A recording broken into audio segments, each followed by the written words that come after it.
সকালবেলা আয়নায় তাকিয়ে দেখলেন জিভ সাদা, এটা শুধু ময়লা নাকি শরীরের ভিতরের কোনো লুকানো বার্তা? আমাদের জিভের উপরে থাকে ছোট প্যাপিলা।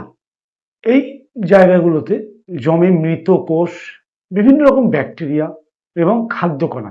এই জমাট স্তরটা জীবকে সাদা দেখায়। এর মূল কারণগুলো কি? মূল কারণগুলো হচ্ছে মুখ শুকিয়ে যাওয়া, যখন লালা কম হয় তখন পরিষ্কার হওয়ার ক্ষমতা কমে যায়। মুখের পরিচ্ছন্নতার দিকে যদি আমরা খেয়াল না করি, দাঁত মাজলেও জিভ পরিষ্কার না করলে এই স্তর জন্মায়। আবার ক্যান্ডিডা ইনফেকশনও হয় আমাদের মুখের মধ্যে। গ্যাস, অম্লতা, অ্যাসিডিটি যদি বেশি থাকে তাহলে জিভেও এর প্রভাব পড়ে।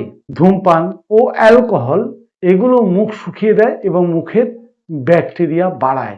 তাই তো আগেকার দিনে মনে করে দেখুন, ডাক্তারের কাছে গেলে ডাক্তার বলে জিভ দেখাও, এবার আমরা আজকাল জিভ দেখানোর দরকারই পড়ে না। আসলে ছিল জিভ আমাদের শরীরের আয়না। শরীরের ভিতরে কি আছে সেটা জিভ দেখলে বোঝা যেত। জিভ শুধু সাদা বাহ্যিক ব্যাপার নয়, এটা হতে পারে ভেতরের বড় সমস্যার সংকেত। এর কারণে অনেক সময় কি হয়, মুখে দুর্গন্ধ হয়, খাবারের স্বাদ কমে যায়। শরীরে বিভিন্ন রকম ইনফেকশন ছড়িয়ে পড়ার মূল কারণ কিন্তু জিভের ওই সাদা মোটা আস্তরণগুলো। ইমিউনিটি দুর্বল হওয়ার ইঙ্গিত। যখন দেখবেন আপনার জিভে ছত্রাক জমে আছে, সাদা স্তর, সাধারণত জিভ হওয়া উচিত গোলাপি। জিভ বের করলে এইখানে যদি সাদা স্তর থাকে তার মানে জানবেন আপনার ইমিউনিটি দুর্বল। আর এটা দীর্ঘদিন থাকলে এটা শরীরের কিন্তু সাইলেন্ট অ্যালার্ম। প্রতিদিন সকালে ট্রাঙ্ক স্ক্যাপার দিয়ে পরিষ্কার করা উচিত। হ্যাঁ, জল বেশি যদি পান করেন তাহলে, লালা যদি মুখের বেশি হয় তাহলে কিন্তু জিভে ময়লা কম পড়ে। আর জল একবারে 1 লিটার ঢকঢক করে খেলে সেটাকে জল খাওয়া বলে না, শরীরের কাছে সেটা বোঝা। জল বারবার খান, সিপ সিপ করে। শাস্ত্রে একটা কথা আছে না, যে খাবারকে এমন চিবিয়ে খান জলের মতো যেন হয়, আর জলকে চিবিয়ে খাবারের মতো করে খান। এটা আবার কি কথা?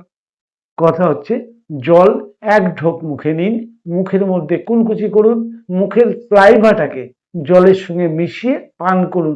তাতে শরীরের ইমিউনিটি বাড়ে, হজম ক্ষমতা বাড়ে, জিভ পরিষ্কার থাকে। খাবার আগে ঠিক করুন। অতিরিক্ত মশলাদার, চিনি জাতীয় খাবার বেশি খেলে জিভ ময়লা হয়। সবচেয়ে ভালো জিনিস হচ্ছে প্রত্যেক দিন সকালে অয়েল পুলিং করুন। মুখে তেল কুলকুচি, যেটা সহজ ভাষায় বলে। অয়েল পুলিং এর ভিডিও আমার চ্যানেলে দেওয়া আছে, দরকার পড়ে দেখে নেবেন।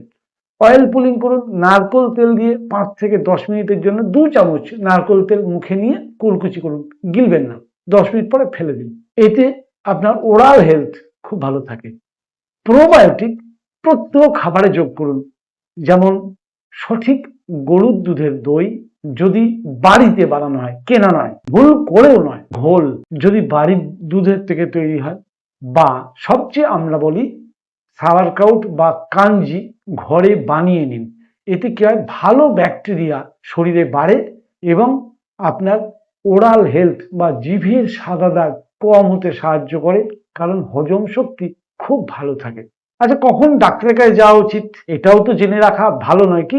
যদি 2 সপ্তাহের বেশি আপনার জিভে সাদা দাগ থাকে, জিভে যদি ব্যথা হয় বা জ্বালা হয়, সাদা স্তর ঘন ও মোটা হয়, জিভ ছুললেও পরিষ্কার হচ্ছে না, তখন অবশ্যই চিকিৎসকের পরামর্শ নিন। আপনার জিভ আপনার শরীরের কিন্তু আয়না। আজ থেকেই খেয়াল রাখুন, কারণ শরীর আগে থেকে কিন্তু সংকেত দেয়। সহজে শরীর অসুস্থ হয় না।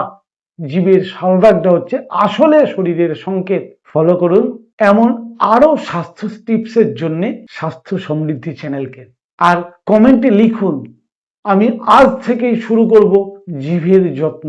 আর জিভের যত্ন মানে খাদ্যের স্বাদ বেশি, শরীরে এনার্জি বেশি, ইমিউনিটি বেশি, আর কি চাই?